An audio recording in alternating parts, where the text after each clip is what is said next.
Dear students, welcome to Elite. I am Chandan Jha, your English trainer. इस video में हम लोग हिंदी नेम्स को इंग्लिश में कैसे लिखें उसको सीखेंगे।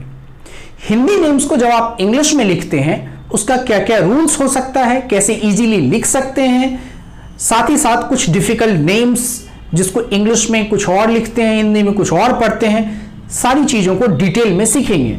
अब हम लोग बात कर लेते हैं कि जब आप हिंदी नेम्स को इंग्लिश में कन्वर्ट करते हैं तो किस तरह की डिफिकल्टीज आपको आती है और क्यों आती है। उसका सबसे बड़ा रीजन ये है, इंग्लिश में लेटर्स की संख्या होती है 26, बट अगर आप हिंदी की बात करें तो 52 हो जाती है। तो इंग्लिश आधा है और हिंदी इंग्लिश का दुगुना है, तो इस रीजन से आपको दिक्कतें आती है। अगर आप हिंदी में कुछ लिखते हैं, जैसे हमने लिखा अमन, अगर इसको आप इंग्लिश में कन्वर्ट करें एज इट इज तो गलत हो जाएगा। जैसे अ को ए लिखते हैं, मौ को एम लिखते हैं, नौ को एन लिखते हैं। AMN आप लिखिए AMN, अब ये गलत है, मीनिंगलेस है।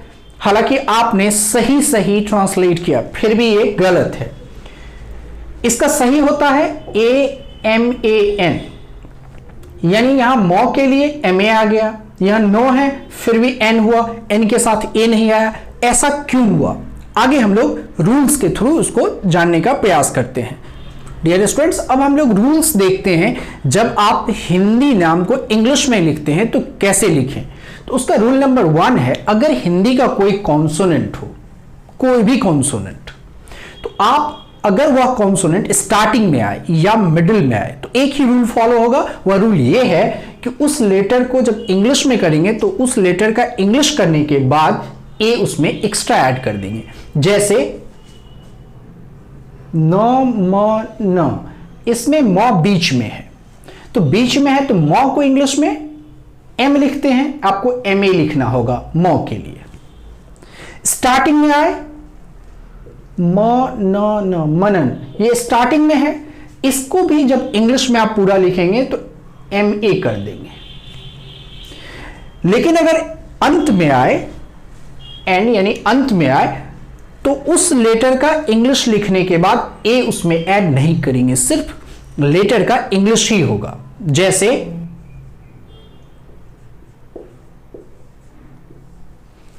सोम,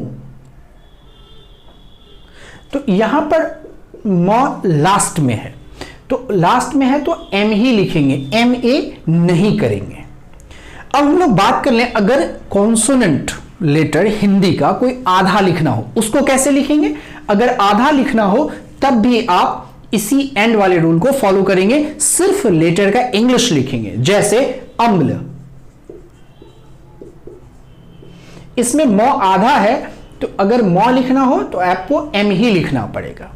तो यह सबसे बेसिक रूल है कि हिंदी नेम्स को जब इंग्लिश में कन्वर्ट करते हैं तब आपको ये रूल्स फॉलो करने पड़ेंगे। ये सिर्फ हिंदी नेम्स को इंग्लिश में कन्वर्ट करने का तरीका है। डियर स्टूडेंट्स, बोर्ड पे आपको कुछ हिंदी का नाम लिखा हुआ दिख रहा होगा। अब मैं इन नामों को इंग्लिश में कन्वर्ट करूंगा, इंग्लिश में ट्रांसलेट करूंगा, तो मेरे साथ आप भी उसको करिए और कमेंट बॉक्स में लिखकर मुझे बता सकते हैं कितना आपका सही हुआ। तो चलिए हम लोग शुरू करते हैं फर्स्ट नेम से। फर्स्ट नेम है चमन। यहां पर चमन अगर आप लिखें तो च म न, च प्लस म प्लस न, ये हो गया। तो च को इंग्लिश में सी एच, चूंकि पहले आया है तो ए हो जाएगा च। म उसके बाद प्लस एम ए मो, एन चूंकि लास्ट में है एन लिख दिए तो पूरा क्या हो गया CHAMAN। तो यहां पर क्या लिखेंगे चमन का, CHAMAN चमन। उसी तरह से रमन, तो RA से हो गया र, म MA और N चूंकि लास्ट में है यहां पर N लिखे, चूंकि नौ लास्ट में इसलिए सिर्फ N लिखे।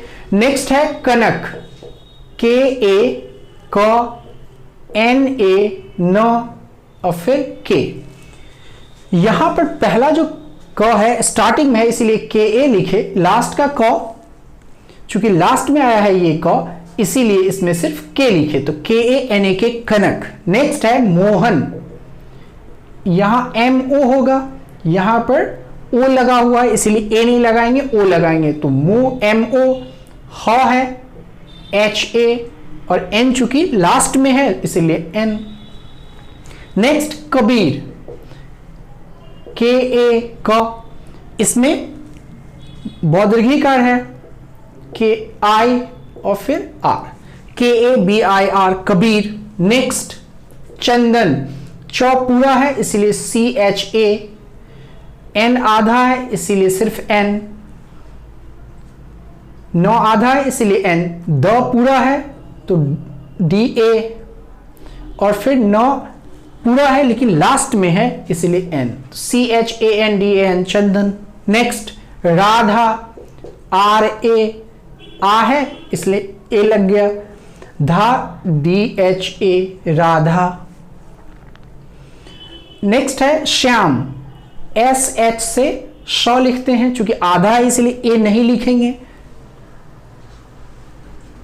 फिर YAM, या है या का YAM चूंकि मौ लास्ट में है इसलिए सिर्फ M, श्याम। नेक्स्ट है नयन, NA न हो गया, Y का य का होता है YA और नौ लास्ट में है तो NAYAN नयन। नेक्स्ट सरोज, SA से स, RO से रो और यहां पर J, सरोज। नेक्स्ट हम लोग देखते हैं घनश्याम, GH से होता है घ लेकिन आप GHA लिखेंगे चूंकि ये कंप्लीट लेटर है, नौ आधा है इसीलिए यहां पर N हो जाएगा और फिर श आधा है SH, YA या और M, तो घनश्याम GHANSHYAM घनश्याम होगा।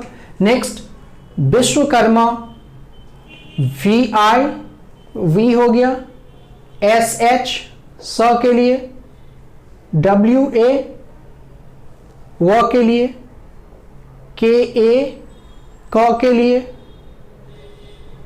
इसके लिए R MA विश्वकर्मा। नेक्स्ट है सच्चिदानंद, स ये आधा छ, फिर SACHCHI, पहला है स SA हो गया, आधा चौ था इसीलिए CH हुआ, फिर पूरा चौ में हर्षिकार है इसलिए I हो गया, सच्ची, दा का DA, N पूरा है NA, इसमें N आधा है, नौ आधा है और फिर D, यानी यहां 100 पूरा है ऐसे हुआ, यहां चौ आधा है CH हुआ, यहां चौ हर्षिकार है CHI हुआ, दा पूरा दा है इसलिए DA, नौ पूरा है NA, यहां नौ आधा है इसलिए N, द लास्ट में है इसीलिए सिर्फ D, तो ये हुआ सच्चिदानंद। अब हम लोग बात करें सर्वशक्तिमान, SA और ये इसको बोलते हैं रेफ, इसको R लिखते हैं और फिर व का सर्व, फिर श, फिर क आधा है तो हर्षिकार है, फिर मां है MAN, सर्व शक्तिमान।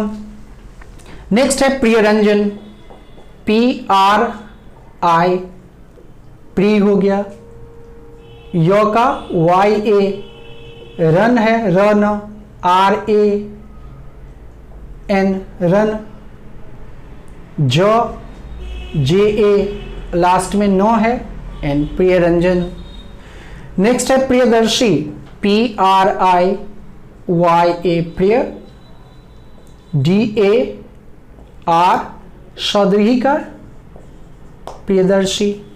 नेक्स्ट है बाल मुकुंद, BAL बाल, MU मु, KU कु, आधा 9 है N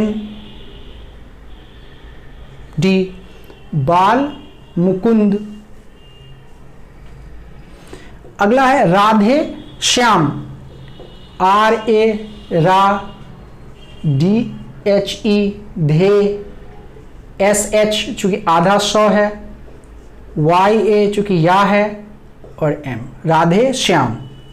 ज्योतिरादित्य, जो आधा है तो J, यो जियो हो गया, तोहरसी का TI, ज्योति, रा, RA,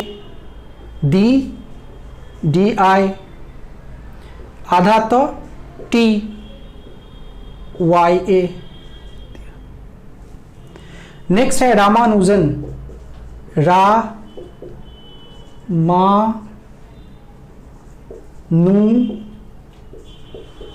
जन। तो यह था कुछ हिंदी का नाम जिसको हमने इंग्लिश में ट्रांसलेट किया। डियर स्टूडेंट्स, इस वीडियो में इतना ही। अगर आपको वीडियो अच्छा लगा तो वीडियो को लाइक कीजिए, शेयर कीजिए, चैनल को सब्सक्राइब कीजिए और बेल आइकन को प्रेस कीजिए ताकि आगे आने वाले वीडियोस का नोटिफिकेशन आपको समय पर मिलता रहे। Thanks for watching, bye bye.